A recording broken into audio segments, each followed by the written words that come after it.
Hi, welcome to the weekly Star-Exponent Sports Show. I'm sports writer Jason Simcoe here with sports editor Shane Mettlen.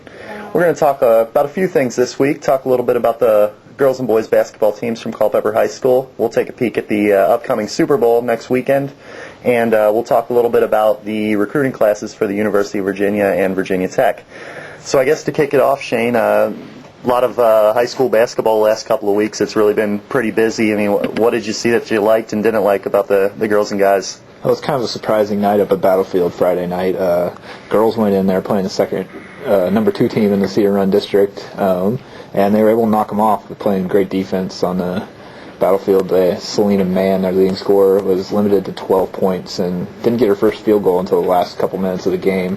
Marquita Banks, the senior guard from the Blue Devilettes, she did a great job on Mann. The other surprising thing of the night was the boys. They were number 2 in the district, and they were playing one of the weaker teams in the district at Battlefield, and they were knocked off. Ended up losing 65-64 to the Bobcats. Yeah, it's been a tough stretch, I think, for both teams. They've played, I don't even know how many. They've played a lot of games in the last few weeks. After Friday, they have a full week now leading into next week's Friday night matchup with Osborne. Kind of a chance to take a breath, regroup. I think for the boys, they're just kind of getting to the point of the year where they're a little worn out and need to have a little break here. So I think this week stretch comes at a good time.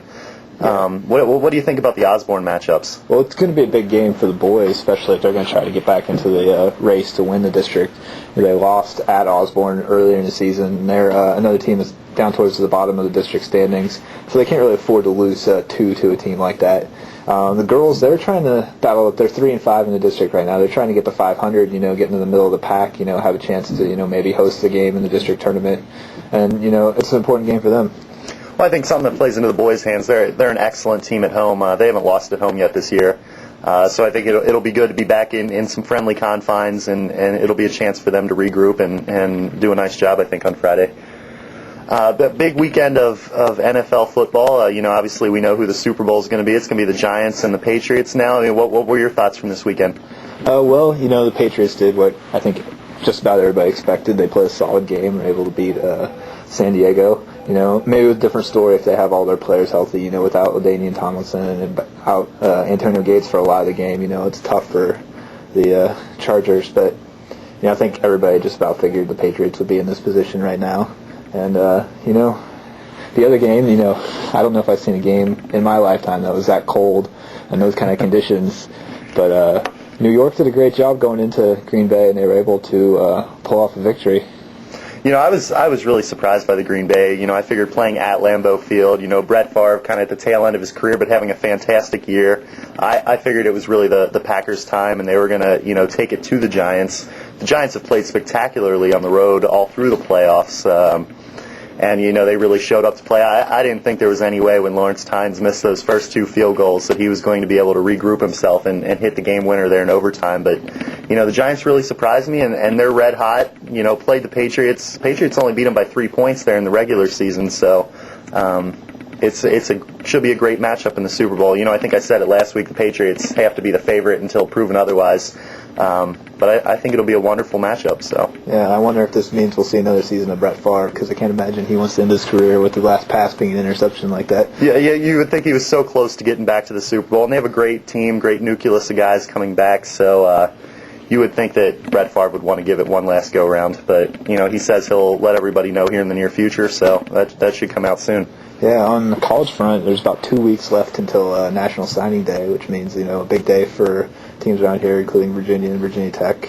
What do you think of the recruiting classes that they have coming in? Well, looking at the recruiting classes so far, it looks like Virginia Tech is really out ahead of Virginia. I took a look at some of the Rivals, which is a big recruiting website. They have a lot of commitments listed on that site, and according to their ranking system, they go by a 5-star ranking system. Virginia has 6 4-star recruits, while Virginia only has 1. A lot of that could be because a lot of guys are already committed to Tech, and Virginia is possibly waiting on a few recruits. I think Virginia Tech has something like 27 recruits, and Virginia has 15 commitments right now. So maybe Virginia's just waiting for some guys to catch up, but so far it looks like Tech's out ahead of them. Yeah, it seems like the Cavs are making a push at a couple quarterbacks now with the situation with Jamel Sewell might not be in school next year, not enrolled this semester.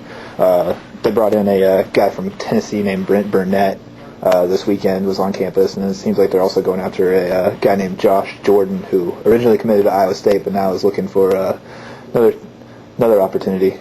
I was looking at the recruiting list, and I noticed there's a couple local guys of note going to Virginia Tech. There's Ryan Williams from Stonewall Jackson, who, if Culpeper fans remember, ate up the Blue Devils there at the end of the season.